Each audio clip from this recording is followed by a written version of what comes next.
आज हम लोग बात करने वाले हैं टाइम फंक्शन की। फंक्शन का नाम है टाइम। तो जैसे आपका डेट फंक्शन होता है, डेट जैसा ही एक टाइम फंक्शन होता है। Time function basically our minute seconds को कंबाइनली एक टाइम बनाने के लिए यूज़ किया जाता है ना। जैसे आपके पास एक आवर वैल्यू है जो अलग से रखी है, एक मिनट वैल्यू है जो अलग से रखी है, ठीक है, और एक सेकेंड वैल्यू है जो अलग से रखी है। और जब आप इसको इसमें पास करते हो तो ये इसका एक टाइम बना के आपको दे देता है, ठीक है। तो 11:03 और यहाँ पे आपका AM इसमें इंक्लूड हो गया, ठीक है। यहीं पे अगर मैंने इसको दिया होता 23 तो 11:03 होता, लेकिन PM में, राइट। तो टाइम की हेल्प से आप अलग अलग वैल्यूज को कंबाइन करके एक टाइम बना सकते हो, ठीक है। क्रिएट करो। सर उसके अंदर वैल्यू देनी होगी, इसमें हाँ, कोई रोल पहले नहीं आवर है। मिनट सेकेंड, जैसे आप डेट बनाते थे, डेट में ईयर मंथ और वो डे की वैल्यू डालते थे और उससे आपका डेट बन जाता था। इसमें किसी दूसरे का रूल तो नहीं है, जैसे कि टाइम लिखा हमने, टाइम को दिया, इसके बाद जैसे B4 F4 देते हैं, हाँ, ऐसा तो सिस्टम नहीं है इसमें। अलग अलग काउंटिंग देनी पड़ेगी इसमें नंबर। क्या देते हैं? जैसे डेट है, हाँ, जैसे डेट पे दबाते हैं, जैसे हाँ, टाइम फंक्शन दिया हमने और फिर ब्रेक लगाया और ये क्राइटेरिया, किसमें क्राइटेरिया था? हाँ ये वाला है सर। इसमें क्राइटेरिया कहाँ है? ये तो सिंपल सिंपल वैल्यू तो पास कर रहे हैं, वो यहाँ से हमने ले लिया था वैल्यू। वैसे यहाँ से भी कर सकते हैं, इसकी भी अलग अलग वैल्यू, आवर मिनट सेकेंड की वैल्यू कहीं रखी है तो हम वो सेल पास कर सकते हैं। ये क्राइटेरिया थोड़ी है, ये तो वैल्यू लिया जा रहा है बस।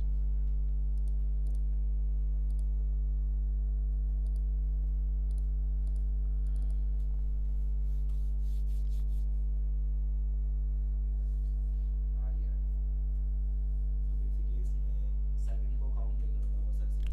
है। काउंट करता है, बट वो फॉर्मेटिंग में आप उसको दिखाते हैं ना। आपका सेल का अगर फॉर्मेट होगा सेकंड दिखाने का, तो आप यहाँ से चेक कर लो।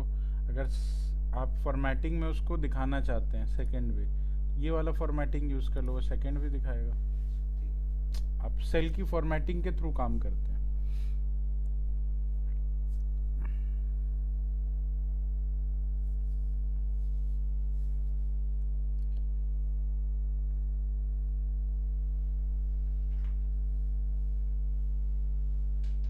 ठीक है, चलिए। इसके बाद है आवर। आवर का काम होता है कि आप इसमें कोई भी टाइम वैल्यू पास करो, वो उसका आवर वैल्यू निकाल के दे देगा। जैसे कल जो मैंने टाइम लिखा था नाव से, है ना, या इससे, तो इस वैल्यू को जैसे मैंने पास किया, इसमें जो भी आवर वैल्यू होगी वो हमें मिल जाएगा। तो इसकी आवर वैल्यू है 15, ठीक है, तो 15 मिल गया।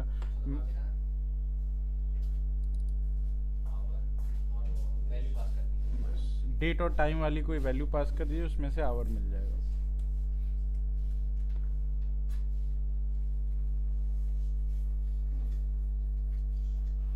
ठीक है,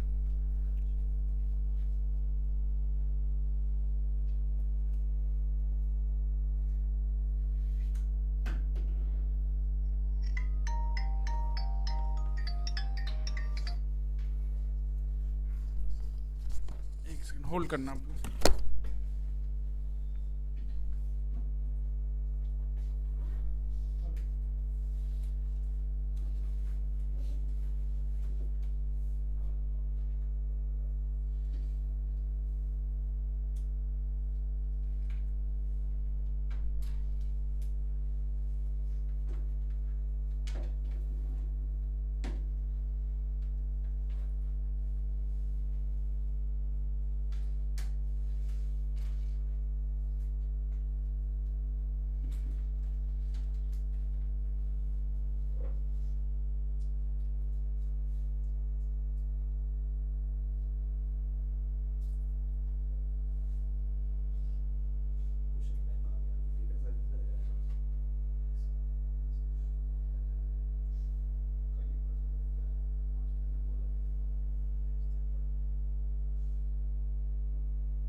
ठीक है, चलिए आवर हो गया, नेक्स्ट हो गया मिनट,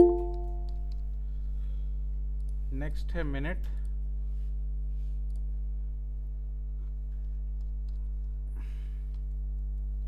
डेटा पास करो, you get the minute value. Second चाहिए तो सेकेंड का फंक्शन यूज कीजिए और इसमें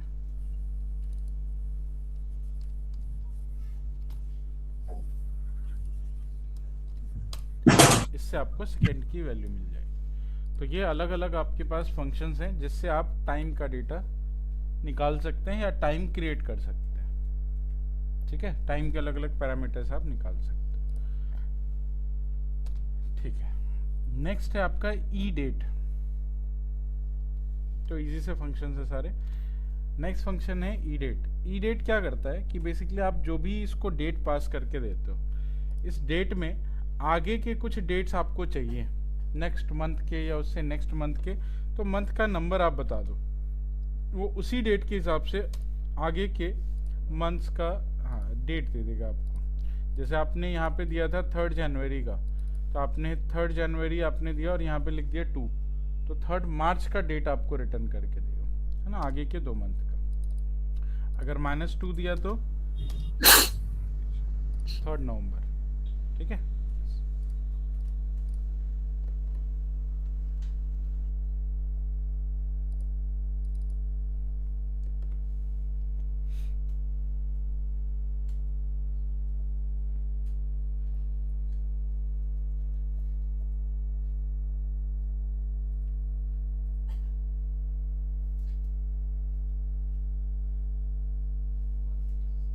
हो गया? चलो।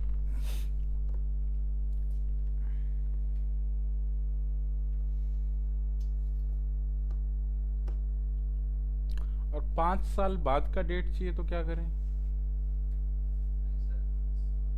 हाँ, 5 years।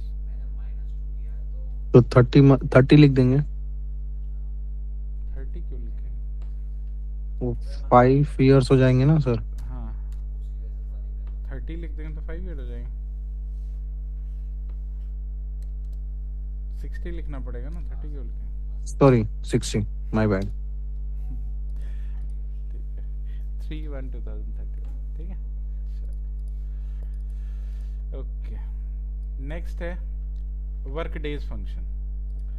वर्क डे और नेट वर्क डे, ये 2 फंक्शन होते हैं जो वर्किंग डेज को कैलकुलेट करने के लिए होता है। ठीक है, चलिए अब ये कैसे काम करते हैं, नीचे आते हैं।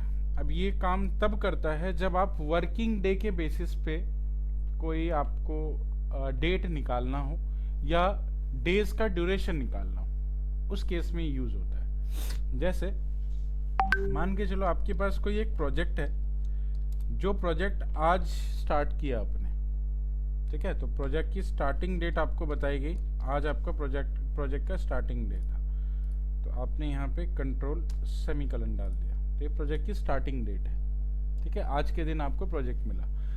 अब इस प्रोजेक्ट को आपने सबमिट करना है। प्रोजेक्ट की ड्यूरेशन आपको बताई गई कि आपको 20 दिन में इसको सबमिट करना है।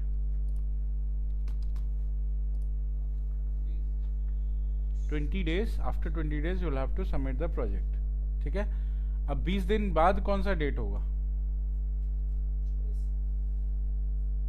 नहीं, तो उसमें तो सैटरडे संडे ऑफ पे भी रहते हैं, है ना। तो वर्किंग जो फंक्शन है, ये वर्क डे फंक्शन, ये बेसिकली वर्किंग डे के अकॉर्डिंग काम करता है। ठीक है, तो इसमें सैटरडे संडे ऑफ होता है, राइट। अब आपने फंक्शन यूज किया वर्क डे, तो इक्वल टू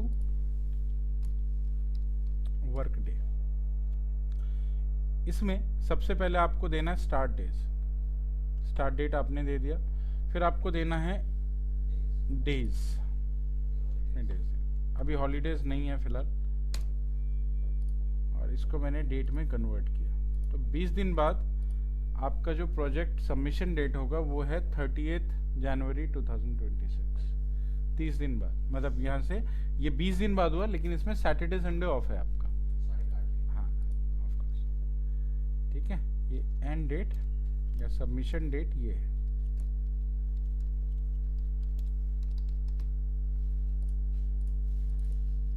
फंक्शन यूज किया हमने वर्क डे।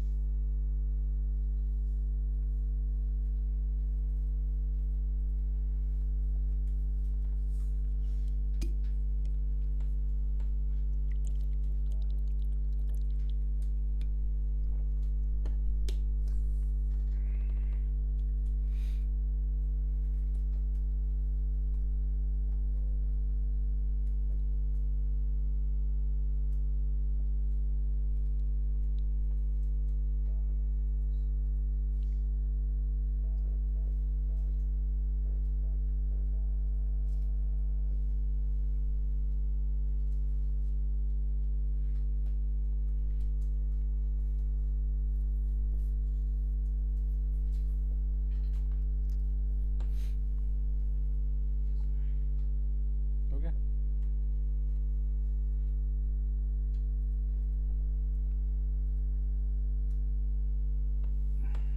ठीक है, ठीक है। बीच में कोई हॉलीडे आ गया तो भी काम नहीं होगा। वर्किंग आवर, वर्किंग डे तो कम हो गया ना आपका, है ना। तो यहाँ के केस में अगर आपको हॉलीडेज भी ऐड करने हैं तो आप हॉलीडेज की एक लिस्ट बना लो।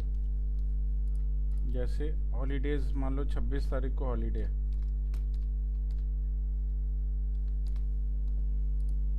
ठीक है, 20 को लेट्स से हॉलीडे है, ठीक है। ये हॉलीडे की लिस्ट बनी हुई है। अब आपको अपने वर्कडे में इन हॉलीडेज की लिस्ट को भी ऐड करना है, क्योंकि इस दिन भी वर्किंग डे तो होता नहीं है। जिस दिन हॉलीडे उस दिन वर्किंग तो होगा नहीं। अब आपकी जो प्रोजेक्ट सबमिशन डेट है वो शिफ्ट हो गई 3 तारीख को, ठीक है। 2 हॉलीडेज ऐड करते ही ये 3 तारीख को पहुंच गई, ठीक है। ये हॉलीडेज हमें सेल पे दिखाने पड़ेंगे। ये सेल पे दिखाने पड़ेंगे। हॉलीडेज आपको बताना पड़ेगा हॉलीडेज कहाँ से एक्सेस किया जा रहा है।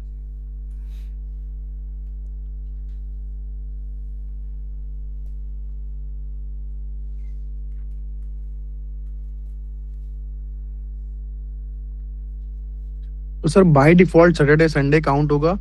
अलॉन्ग विद दैट अगर हमने कोई हॉलीडे प्री डिफाइन करी हुई है तो वो सेलेक्ट करेंगे, तो वो Saturday Sunday plus holidays, right? Right, right. Okay. क्योंकि अगर हॉलीडे सैटरडे संडे को आ रहा होगा तो ऑलरेडी उसको इग्नोर कर चुका है।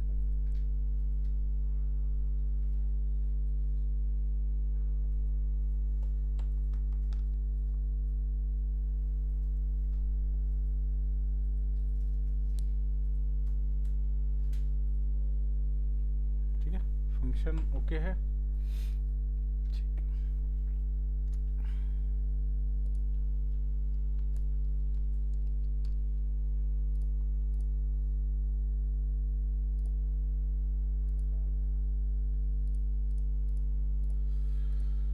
ठीक है, लेकिन फॉर सम केसेस कई बार वर्किंग डे जो होती है वो आपके 2 दिन की हर जगह नहीं होती है ना।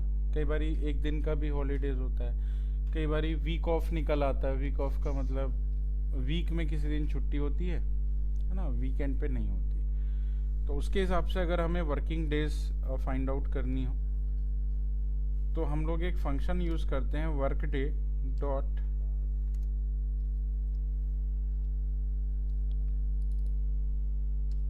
INTL। ये फंक्शन का नाम है workday.intl। अब प्रोजेक्ट स्टार्टिंग डेट मान लो मैंने ये सेम दी, ड्यूरेशन भी सेम बताया, लेकिन अब ये एक सिंगल डे के हिसाब से निकालते हैं कि अगर हमारे पास सिर्फ संडे को छुट्टी रहती है, सैटरडे नहीं होती छुट्टी, तो सिर्फ संडे को अगर छुट्टी होती है तो प्रोजेक्ट सबमिशन डेट क्या होगा। तो फंक्शन आप यूज करेंगे workday.intl, ठीक है। Start date same, days same, holidays same, ठीक है। लेकिन हॉलीडे से पहले, अच्छा हॉलीडे बाद में देंगे, हॉलीडे से पहले आपको ये देना होता है कि आपकी छुट्टियां कौन कौन से दिन पे है। आपको एक लिस्ट मिल जाएगी, ठीक है। जैसे आप इसको देते हैं, सबसे पहले आपने स्टार्टिंग डेट बताई, ड्यूरेशन बताया, तीसरे पे आपको बताना है कि आपकी छुट्टियां कब कब हैं। हाँ, या तो सैटरडे संडे होगा जो कि ऑलरेडी है, इसमें भी है दिया हुआ, तो उसको सेलेक्ट करने की ज़रूरत नहीं है।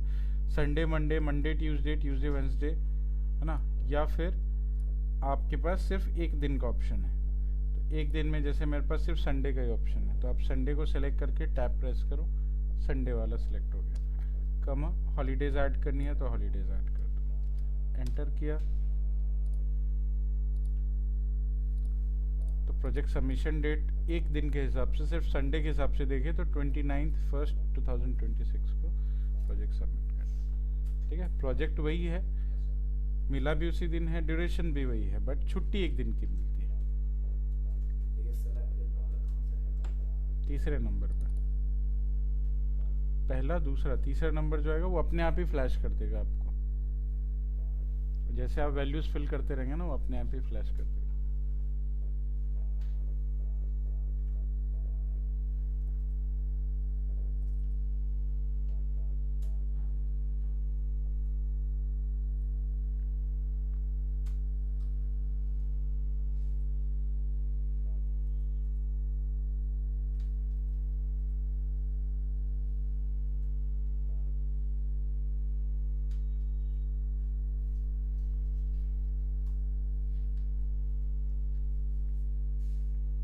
ठीक है, डन।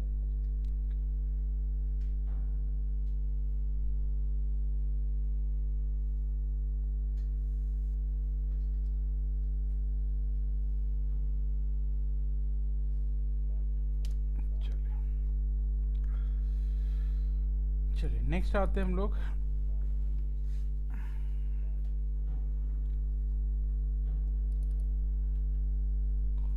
मान लो आपकी छुट्टियां, जैसे यहाँ पे एक दिन का ऑप्शन है, 2 दिन का ऑप्शन है।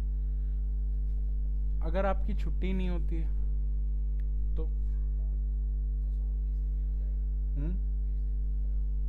तो क्या कर सकते हैं, वो डेट कैसे निकलेगा। या 3 दिन की छुट्टी होती है, या मंडे छुट्टी होती है, वेडनेसडे छुट्टी होती है,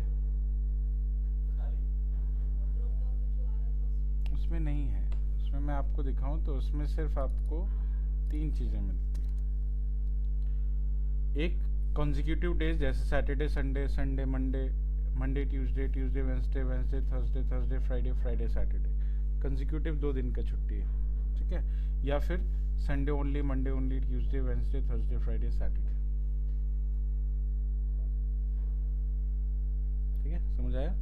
तो इसमें अगर आपकी छुट्टियां कंजिक्यूटिव नहीं है, 2 दिन छुट्टी मिलती है लेकिन वो मंडे और वेंसडे है, राइट, या फ्राइडे और संडे मिलती है आपको छुट्टी, सैटरडे नहीं मिलती, कंजिक्यूटिव नहीं है, ठीक है।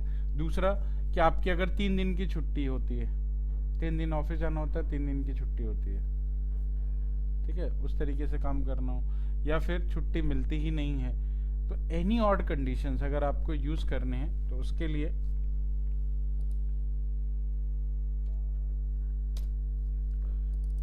आप यहाँ पे workday.intl ही यूज करेंगे।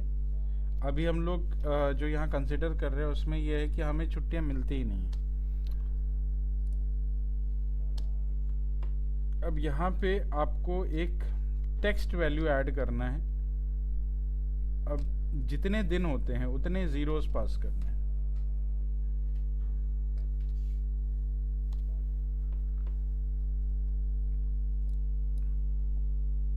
ठीक है, जीरोस का मतलब छुट्टी नहीं है, जीरोस का मतलब छुट्टियां नहीं। और अगर आपने ये मंडे से स्टार्ट होता है, अगर आपके मंडे और वेंसडे छुट्टी है तो उसको आप कर देंगे यहाँ पे, ये है मंडे और वेंसडे छुट्टी, ठीक है, एंटर किया, ठीक है। अगर आपका किसी और दिन छुट्टी हो, 3 दिन छुट्टी होती है तो उसके हिसाब से आप यहाँ पे 1 कर दो, 2-3 दिन के अकॉर्डिंग होता है। तो बेसिकली आप इस 0 से बताते हो कि आपकी छुट्टी है और 1 से बताते हो, सॉरी छुट्टियां नहीं है, 0 से छुट्टियां नहीं है और 1 से छुट्टी है। ठीक है, तो जिस दिन के अकॉर्डिंग करना है उस वहाँ पे आपको 1 लिखना पड़ेगा if there is a holiday. If no holiday all value must be 0।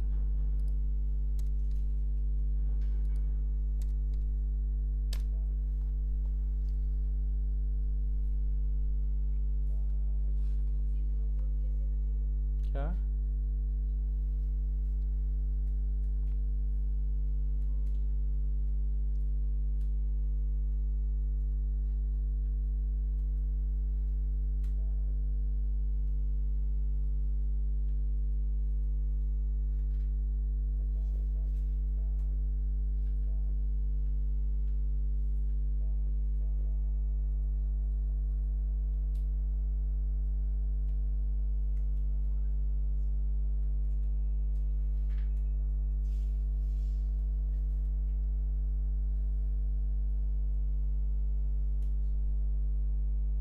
हो गया, समझ आया? ठीक है।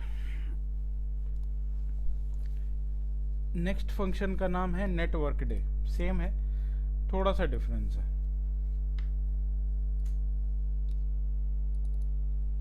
Network day.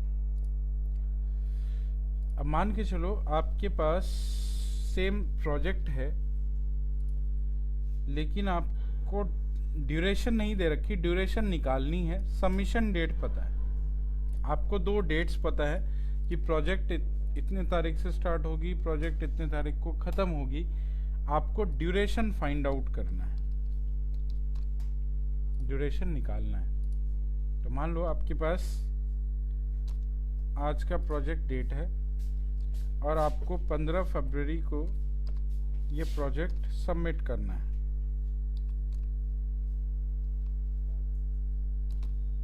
तो 15 फैब को आज से स्टार्ट हुआ है, आज नहीं, आज का डेट दिया तो कल से स्टार्टिंग माना जाएगा। तो 4 से 15 तक के बीच में कितने दिन की ड्यूरेशन है ये चेक करनी है, एक्सेप्ट सैटरडे एंड संडे। ठीक है, तो ये ड्यूरेशन बताता है, ये डेट बताता है ड्यूरेशन के बेसिस पे। जस्ट इसका रिवर्स है। तो फंक्शन आप यूज करेंगे नेटवर्क डेज। ठीक है, इसमें स्टार्ट डेट दिया आपने, एक एंड डेट दिया, हॉलीडेज बतानी, हॉलीडेज बता दो। ठीक है, आपको ये बता देगा कि इन दोनों दिन के बीच में कितना वर्किंग डे है।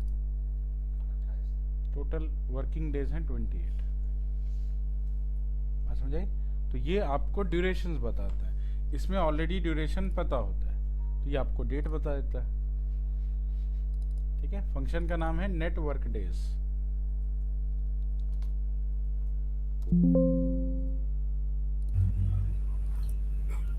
सर ये क्या सैटरडे संडे ये ऐड करेगा अपने आप ही? ऑफ करे, हटाएगा, मतलब रिमूव करेगा। सैटरडे संडे इंक्लूडेड नहीं होता ना, किसी भी वर्क डे के फंक्शन में सैटरडे संडे इंक्लूडेड नहीं होता। उसका काम ही होता है वर्किंग डे फाइंड आउट करना।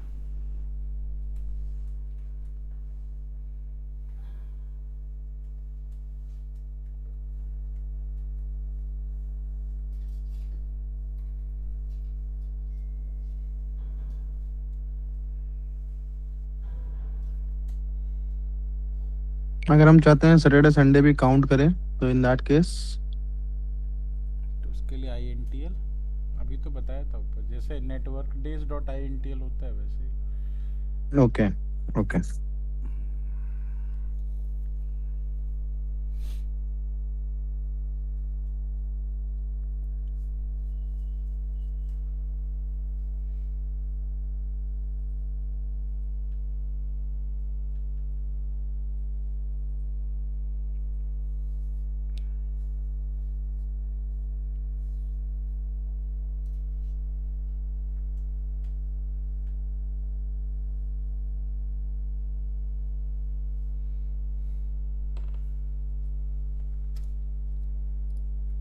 ठीक है, तो नेटवर्क डेज डॉट INTL।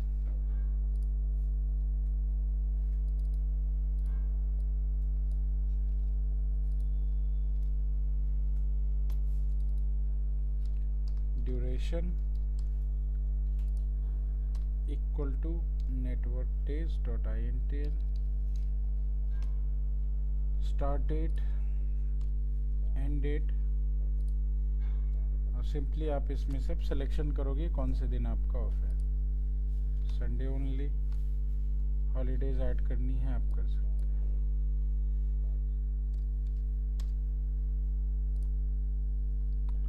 ठीक है, तो सिर्फ संडे ओनली के अकॉर्डिंग देखें तो इसमें 34 डेज का वर्किंग डेज आ रहा है।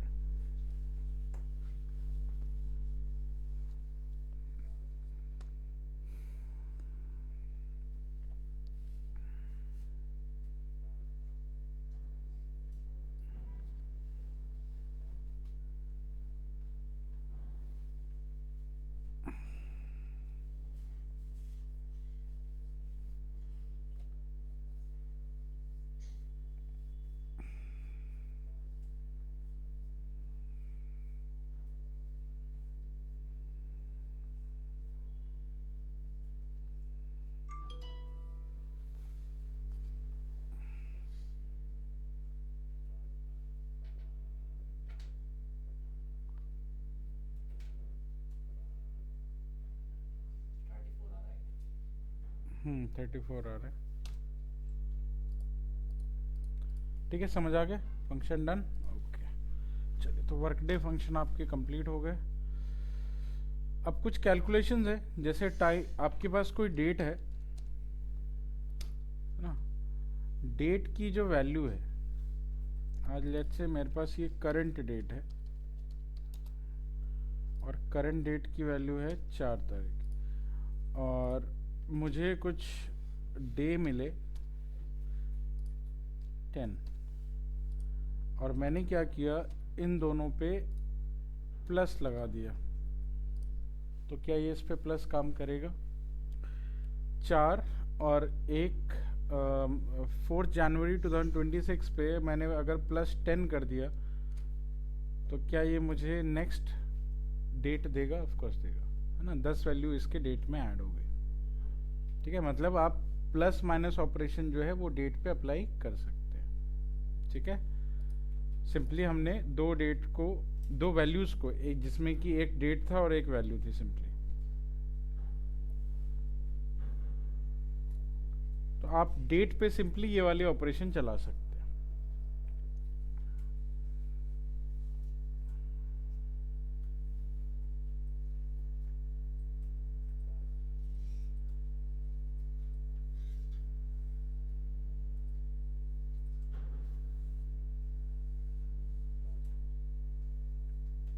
ठीक है, माइनस करेंगे तो ये माइनस का डेट दे देगा।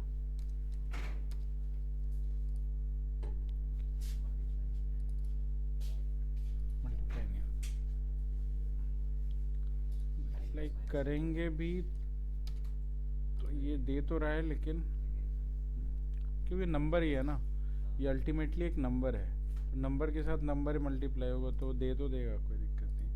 3160 अगर पास का चाहिए तो वो खाली प्लस माइनस। हाँ,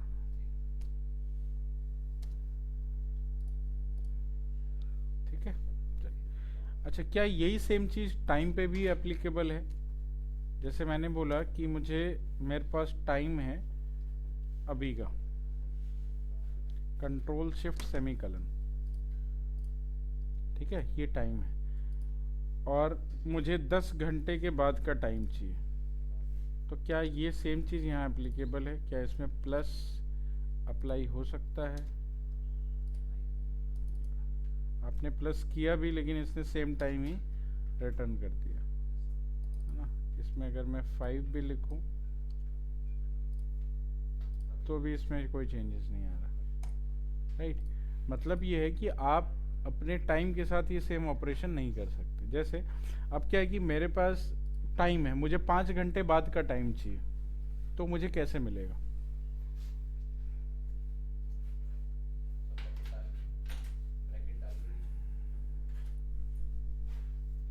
मुझे 5 घंटे बाद का टाइम चाहिए, तो कैसे मिल सकता है? जैसे अभी का टाइम है, 5 घंटे बाद का टाइम मुझे वहाँ पे दिखाना है।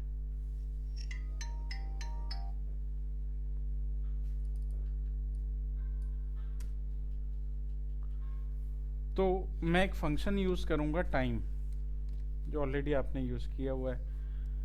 इसमें से मुझे यहाँ पे पहले वैल्यू चाहिए आवर की। अब आवर की जो वैल्यू वो मिलेगा मुझे आवर फंक्शन से। आवर फंक्शन मैंने इसमें यूज़ कर लिया, ठीक है। तो इसका आवर वैल्यू क्या है 15 प्लस मैं करूँगा 5, ठीक है। मिनट की वैल्यू मिनट, इससे मुझे मिल जाएगा मिनट। और सेकेंड की वैल्यू सेकेंड से, तो मुझे सिर्फ 5 घंटे आगे का टाइम चाहिए था, तो मुझे इसके आगे 5 घंटे के आगे का टाइम मिल गया, ठीक है। क्या किया मैंने, चेक करो। फंक्शन का नाम है टाइम, जो ऑलरेडी आपने किया हुआ है। आवर, मिनट, सेकेंड, ये सारे फंक्शन आपने यूज़ किए हुए। मुझे 5 आवर में प्लस करना, तो मैंने +5 कर दिया इसको।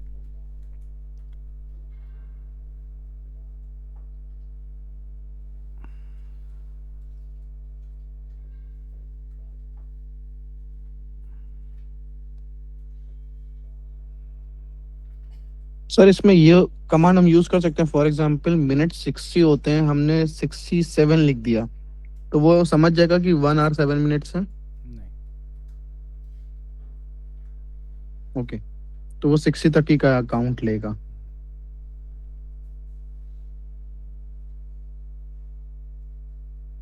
या उसके लिए सेपरेट फंक्शन होता है। नहीं, नहीं, कोई फंक्शन नहीं।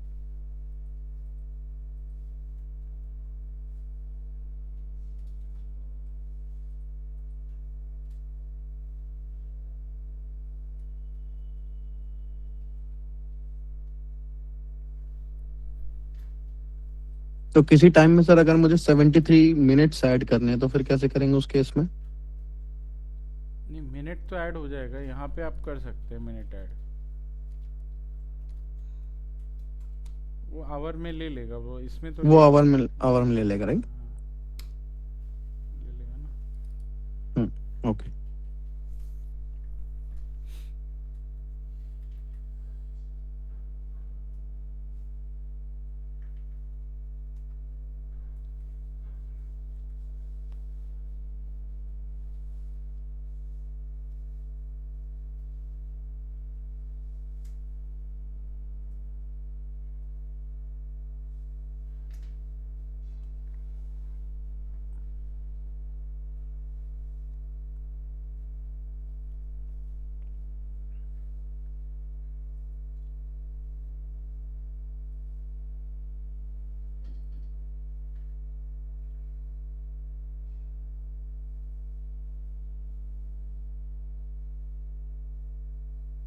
हो गया सभी का डन।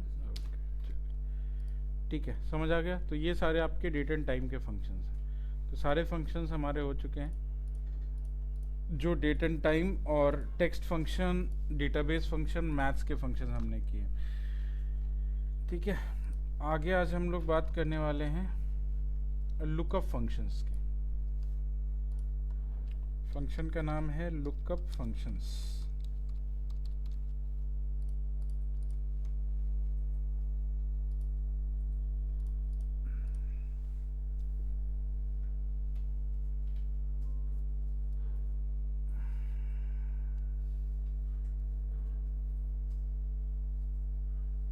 lookup functions.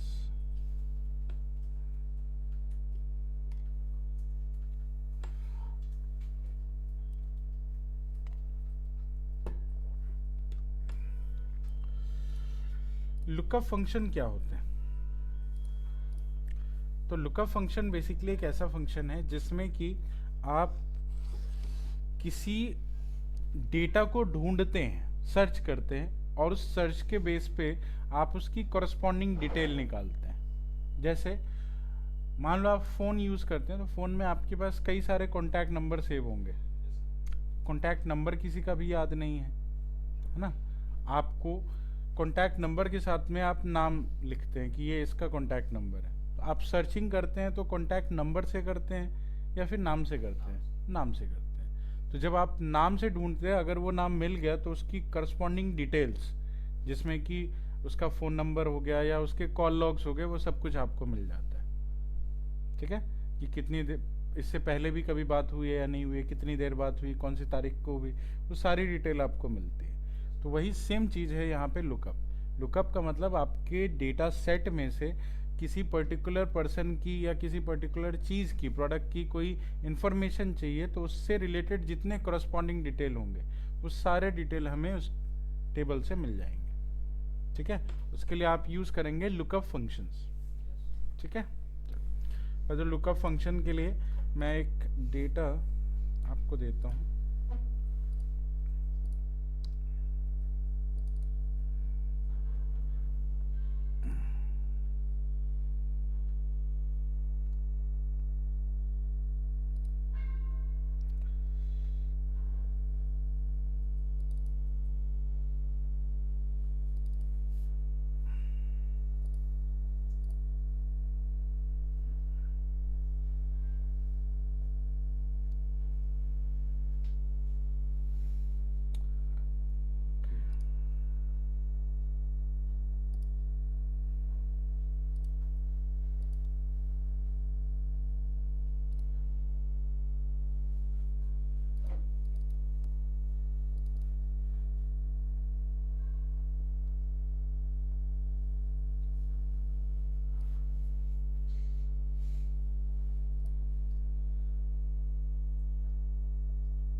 चला गया, देखो।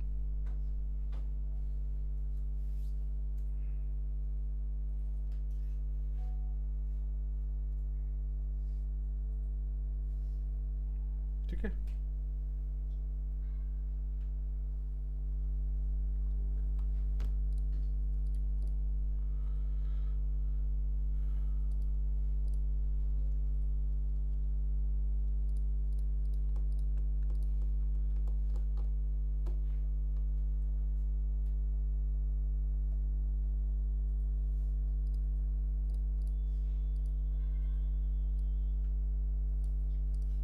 मिल गया डेटा? चलो।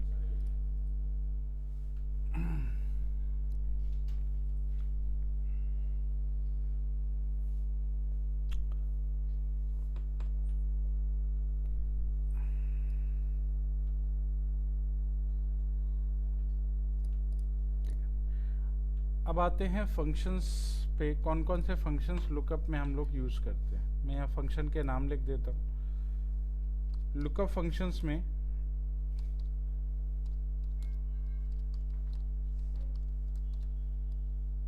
मैं यूज़ कर रहा हूँ लुकअप। फंक्शन का नाम है लुकअप। दूसरे फंक्शन का नाम है वी लुकअप। तीसरे फंक्शन का नाम है एच लुकअप। ठीक है। X lookup, index match.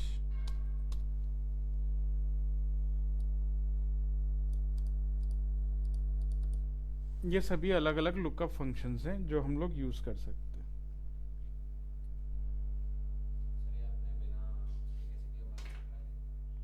ये टेक्स्ट बॉक्स लिया मैंने, इंसर्ट पे जाके यहाँ से टेक्स्ट बॉक्स ले लिया।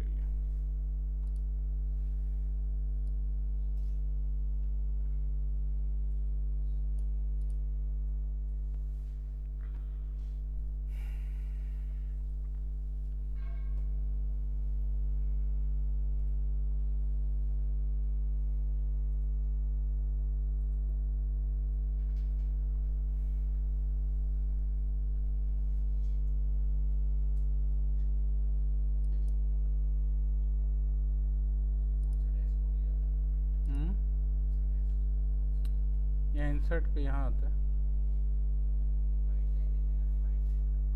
आप ऐसे खींचोगे तो आ जाएगा, खींचना पड़ेगा। इसको ऐसे करो, यहाँ पे अपने आप आपको मिल जाएगा। मतलब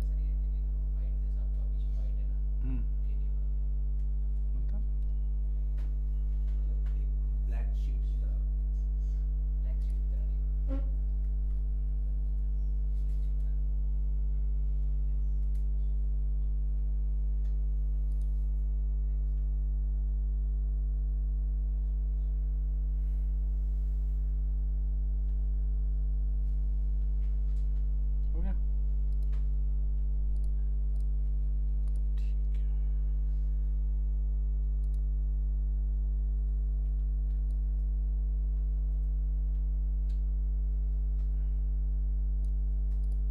ठीक है। तो ये है आपके पास कुछ डेटा। डेटा के अंदर क्या स्टूडेंट का नाम लिख रखा है। डेटा में एक स्टूडेंट का नेम का एक कॉलम है जिसमें स्टूडेंट्स के नेम है। सेकंड में इंस्ट्रूमेंट नेम है। लेट्स से ये एक म्यूज़िक क्लास है कोई, है ना, म्यूज़िक का कोई वो चलता है यहाँ पे। तो कौन सा स्टूडेंट कौन सा इंस्ट्रूमेंट पे काम कर रहा है वो है। उसकी ग्रेड क्या है, उसका सेंटर क्या है, कौन सी डेट को एग्ज़ाम है, कौन से टाइम पे है। लेकिन जो एग्ज़ाम डेट एंड टाइम है वो किसी और टेबल में रखी है। ठीक है। हमें उनके डेट एंड टाइम के हिसाब से यहाँ पे डेट रखना है कि उनका इंस्ट्रूमेंट, जैसे यहाँ पे इंस्ट्रूमेंट जो है उसके अकॉर्डिंग आपको डेट दे रखी है कि उसका एग्ज़ाम किस दिन है। आपको यहाँ पे वो पेस्ट भी करना है ना, यहाँ से डेट आपको मिल जाए। ठीक है। और जो टाइम है, टाइम तो खैर आपको यहीं पे मिलना चाहिए था। टाइम मैंने हटा दिया गलती से, टाइम नहीं हटना चाहिए था। टाइम तो कुछ भी डाल दो फिलहाल। तो डेट आपको बस यहाँ से उठाना था। टाइम तो खैर यहीं पे है, कुछ भी डाल दो आप। टाइम तो ऐसे कुछ भी डाल सकते हो।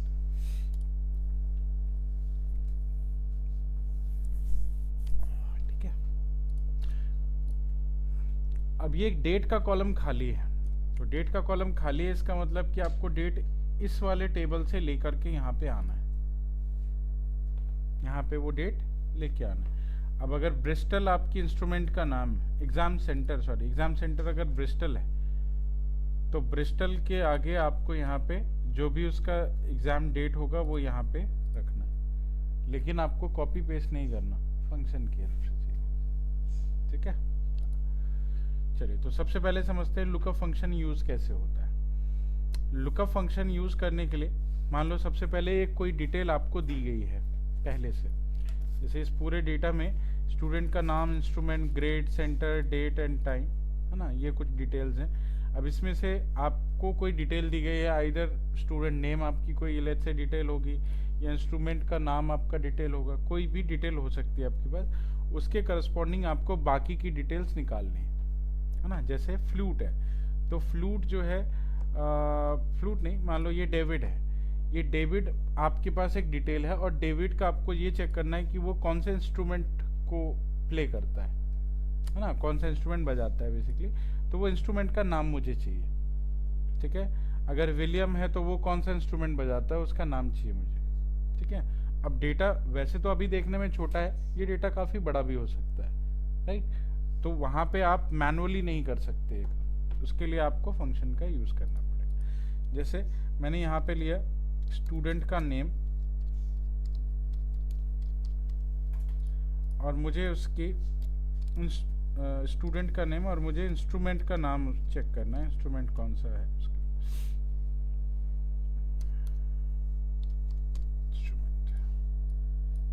ये मुझे डिटेल फाइंड आउट करनी है। स्टूडेंट का नाम लेट्स से है विलियम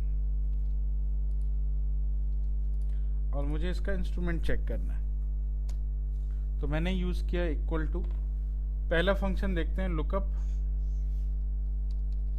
काम करता है कि नहीं। तो फंक्शन का नाम है लुकअप। लुकअप पे काम करने के लिए सबसे पहले आपको देनी होगी लुकअप वैल्यू। लुकअप वैल्यू का मतलब होता है the value which you want to search. ठीक है, उसको बोलते हैं लुकअप वैल्यू। तो इसमें कौन सी वैल्यू हमें सर्च करनी है?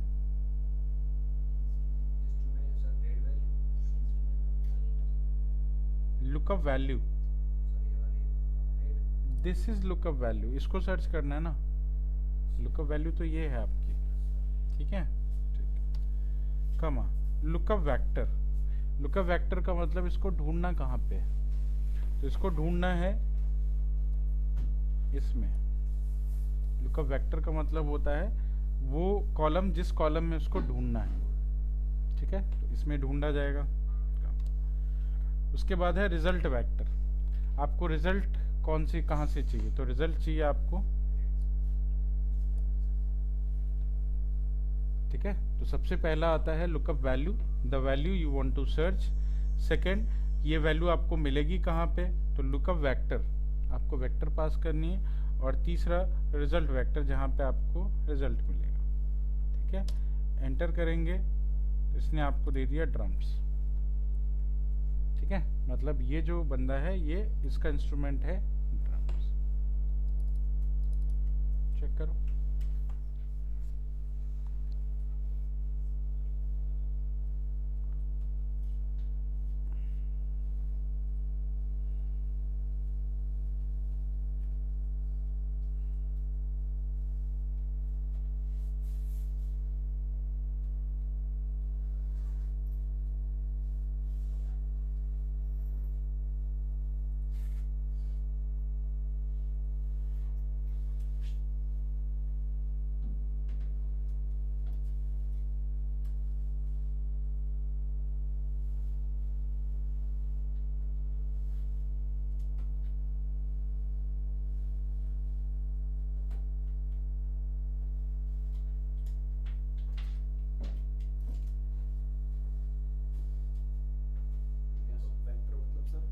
क्या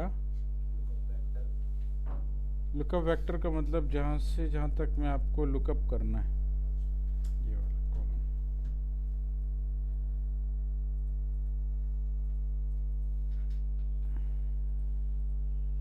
सही है, दो लुकअप किस लिए हैं?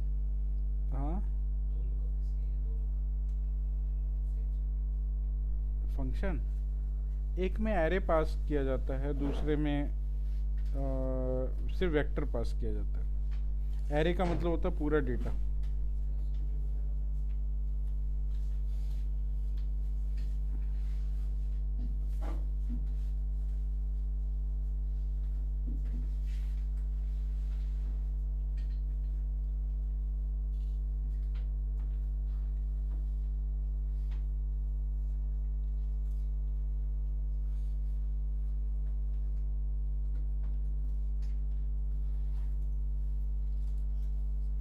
हो गया? चलिए, समझ आया? ओके। अब यही फंक्शन, यही आपको डिटेल अगर हमें वी लुकअप से चाहिए, ये तो लुकअप फंक्शन से हमें मिली, फंक्शन का नाम हमने यूज किया लुकअप। बट लुकअप कई बारी काम नहीं करता है, मतलब कई बारी कई सारे फंक्शंस में ये कई सारे डेटा सेट्स पे ये सही तरीके से काम नहीं करता है। जैसे मान के चलो मैंने क्या बोला, मेरे को जो है रोहन का डेटा चाहिए, है ना। अब उसमें रोहन है नहीं कहीं पे। हाँ हाँ,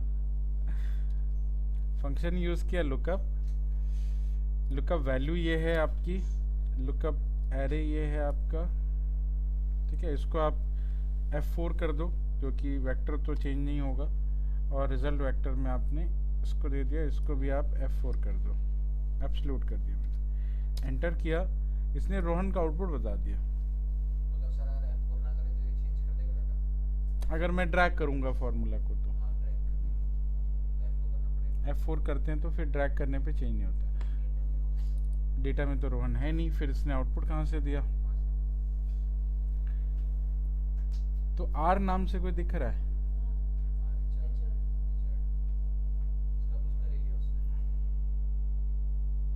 ठीक है। तो फिर गलत हो जाएगा सर। हाँ, यही चीज़ तो प्रॉब्लमेटिक है, इसलिए तो इतने लुकअप हैं। ये अलग अलग लुकअप क्यों हैं? सब एक दूसरे के अपडेटेड वर्जन है, सभी एक दूसरे के अपडेटेड वर्जन है। They are not different, they are updated version of previous one. मतलब अगर जैसे आपने रोहन लिखा तो वी लुकअप उसे इनकरेक्ट कर देगा, ठीक है। और यहीं पे अगर आप वी लुकअप पे जाएंगे तो वी लुकअप एरर डाल देगा एरर डाल देगा। कि ये डेटा नहीं है इसके पास, ठीक है। हाँ। तो यहाँ पे जो कॉन्सेप्ट है ये है कि ये अप्रोक्सीमेट वैल्यू पे भी काम करता है। लुकअप जो होता है वो अप्रोक्सीमेट वैल्यू पे भी काम करता है। अप्रोक्सीमेट मतलब इसके जैसा मिलता जुलता कोई डेटा होगा तो वो उसको भी फैच करके उसका डिटेल दिखा देता है। तो ये कई बार प्रॉब्लमेटिक हो सकता है, इसीलिए बाकी के फंक्शन जैसे V lookup, H lookup, x lookup use में आते हैं, ठीक है। चलिए, तो इसको हम लोग बाकी नेक्स्ट डे पढ़ेंगे, वी लुकअप कैसे काम करता है। यहाँ तक समझ आया लुकअप कैसे काम कर रहा है? ठीक है, बेटर।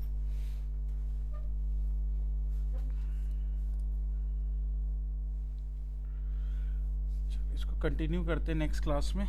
बाकी जितना अभी तक किया है उससे रिलेटेड एक शीट मैं आप लोग को दूंगा, ठीक है। जितने फंक्शंस वाले हमने किया अभी तक, उस फंक्शन की मैं आपको एक शीट दूंगा, उस शीट पे प्रैक्टिस क्वेश्चंस हैं कुछ, वो आपको ट्राई करना है, ठीक है।